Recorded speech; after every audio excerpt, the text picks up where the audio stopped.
Jump to another one of our top stories this Friday. ICE operations in Minnesota continue to spark unrest. Just this week, a father and his 5-year-old son were detained. A lawyer for the family and school officials told us they believe ICE agents used that kid as bait to try and lure more of his family members out of their home. CBS News Homeland Security correspondent Nicole Skanger joins us from Minneapolis with more of her reporting. Nicole, good morning. What can you tell us about this incident? Yeah, good morning, Errol. Those school officials that we spoke with yesterday were there on the scene. They told us they watched the mother sob as she saw her husband and her son being taken away by ICE agents on their way back from school. A lawyer for the family told us that the two are being held at a family detention center in Dilley, Texas. But with them across state lines, the lawyer for the family says it's very difficult to reach them and hear from them. More than half a dozen federal agents were seen on cell phone video Tuesday surrounding this 5-year-old boy wearing a bunny hat and a Spider-Man backpack. Liam Ramos was taken into custody along with his dad, Ecuadorian asylum seeker Adrian Alexander Conejo Arias. The preschooler was the 4th student from the Columbia Heights Public School District to be detained by immigration officials in the past week. Over the last few weeks, ICE agents have been roaming our neighborhoods, circling our schools, following our buses, coming into our parking lots multiple times, and taking our kids. In a statement, the Department of Homeland Security said ICE did not target a child, adding he was, quote, abandoned by the father who fled on foot after officers tried to arrest him, and further added that Conejo Arias wanted the child to remain with him once he was detained. DHS also said they attempted to reunite the child with his mother, but she refused to take custody. But according to school board chair Mary Granlund, that's not how it happened. She says she saw it herself. Somebody else saw me and said to the agents, "School is here. The school is here. They can take him." And I said, "Yes, I'm here. I am here. I can help with that." You offered to take him and you saw ICE agents drive away with the 5-year-old boy. Now, my question is can the school take responsibility for the minor? I don't know the law about that, but I don't know if they can just, if anything happened, like if it wasn't even ICE, if it was police and it involved the child, I don't think they could just hand them over to the school. But I might be wrong. Let me know if you think I'm wrong, but let's get into it. Well, what are they supposed to do? Are they supposed to let a 5-year-old child freeze to death? Yesterday, Vice President J.D. Vance visited Minnesota, imploring state leaders to de-escalate. What is the federal government's role in turning down the temperature? What I do think that we can do is, working with state and local officials, we can make the worst moments of chaos much less common, and all they've got to do is meet us halfway. And according to the family's lawyer, Liam and his father entered the country in 2024 at the Brownsville border crossing. That's in South Texas. They submitted an asylum claim through what's called the CBP One app, and they were going through the regular steps as part of larger immigration processing. Now, here in the Twin Cities. Hold on. What year did they say? Moments of chaos much less common, and all they've got to do is meet us halfway. And according to the family's lawyer, Liam and his father entered the country in 2024 at the Brownsville border crossing. That's in South Texas. They submitted an asylum claim through what's called the CBP One app, and they were going through the regular steps as part of larger immigration processing. Now, here in the Twin Cities today, several businesses have another day of protests planned. But Errol, with temperatures dropping, it is cold out here. Yeah, we'll keep our eyes fixed closely to what happens in Minneapolis. Now, that's a crazy scene. You got some people saying that they used them as bait. They got some people saying that, and then you got the other people saying that no, he was abandoned. They tried to give him to the mother. The mother wouldn't take him. The father wanted the son with him. And then I was initially thinking that it was the father was illegal, but the son was born here. But it seems like they both came in seeking asylum. This is crazy situation. Let's go over to this next video and see what else we can learn. So operations continue unabated here in Minneapolis. Several illegal alien criminals taken off the streets yet again over the past 24 hours.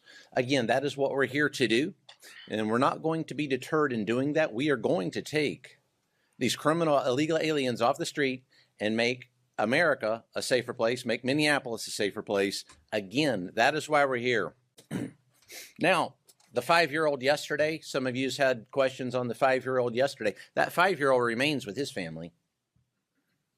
We say that again, remains with his family. We know that. That false media narrative that was pushed out yesterday was, well, it was false. It remains with his family. So, as we continue this mission here in Minneapolis, we will continue to take these bad people, bad things off the streets, despite the DSP, the double standard phenomena, despite the false narrative reporting by many news media outlets. For us, every day is about public safety, not politics. It's a shame to see politicians and activists spreading fear in their own communities by creating a false narrative about what we do and who we are and who we arrest.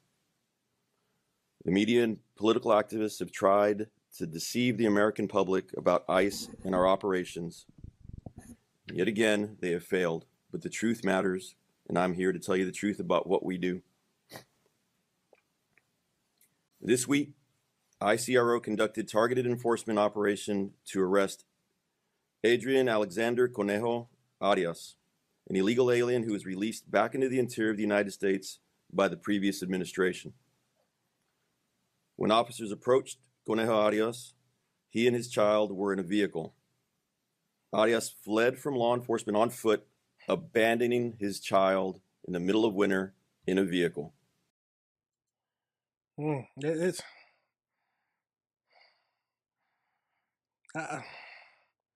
no matter if he truly did what the officer said he did, and he ran away and left his child, that's a crazy situation. It's a crazy situation, and if the mother wouldn't take them, and they definitely could, I don't think they could have released them to the school. I don't see any other thing that they could have done.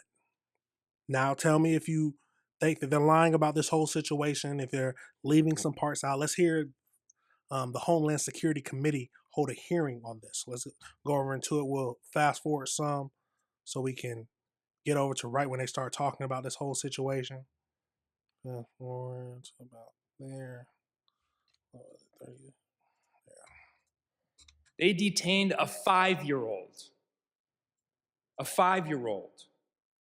And then used that 5-year-old. You might not be able to see it. This is him. This is Liam Ramos, 5 years old. Detained him, used him as bait to lure his family members out of their home. Then they shipped him to a detention facility 1,000 miles away, 5 years old. In city after city, CBP Commander Greg Bavino has strutted around spreading terror. LA, Chicago, Charlotte, New Orleans, Minneapolis. This Congress must take immediate action to rein in the outrageous abuses we're seeing by ICE and CBP officers. We need to end the masking, end the secret police, require use of force standards and enforce them, and withdraw the thousands of federal agents from Minnesota. And Secretary Noem and the leadership of these agencies must be held accountable for the egregious abuses that we've seen. Ms. Sabatino, I have a 5-year-old. I dropped them off at preschool this morning. I want to ask you if you have children. It's not my business, not the committee's business. You have had an honorable career in law enforcement. You're highly trained. You've been a leader in your field. I just want to ask you a simple question. Were you ever trained to use a 5-year-old in a law enforcement operation in the way that Liam Ramos was used? Were you ever trained to use a 5-year-old as bait to get his family members to open the door? Were you trained to do that, and would you countenance one of your officers doing that? I'm not familiar with that. I'm not asking you about this situation. I'm saying, were you trained and would you allow a child to be used in a law enforcement operation? Would you allow your officers to do it? I'm not familiar with that case. It's not part of our training. What would you do if one of your officers at a port of entry perhaps did that? Used a 5-year-old to get their parents or a family member to open their car door? Yeah, is he trying to? Because it sounds like he doesn't want them to say that this is the situation, or he could be working a way around it. Because I'm assuming he can't say that because he doesn't officially know that. But he could know something that I don't. Y'all could have heard something that I don't. Let's keep going. What would you do to one of those officers if they used a child in a law enforcement operation like that? Any allegation of unprofessional behavior or use of force would be investigated by the appropriate third party. Okay. I yield back, Mr. Chairman. It's a crazy situation how you look at it. What do you believe? What do you believe? Do you believe what the agents are telling us, that he fled after he was encountered by ICE or stopped by ICE? He fled and left his child in the car. The mother didn't want to take him and they couldn't release him over to the school. Or are you going to believe what some of these other people are saying, that they used him as bait, that they separated him from their parents and they're not allowed to see him? What are your thoughts, y'all, on this whole situation? And tell me how you feel about it. Am I missing something? What is the problem? Because if it's how they said it is, I can understand it. They can't just leave a 5-year-old to themselves, and I don't think that they can just release them to the school. But I might be missing something. Let me know your thoughts on that whole situation, y'all. Let me know if you disagree with anything I said. It's a crazy situation, no matter how you look at it. It's sad too, very sad. But end of the day, we got to be honest. The parents, no matter if they left or not, put them in this situation. At least that's my feelings.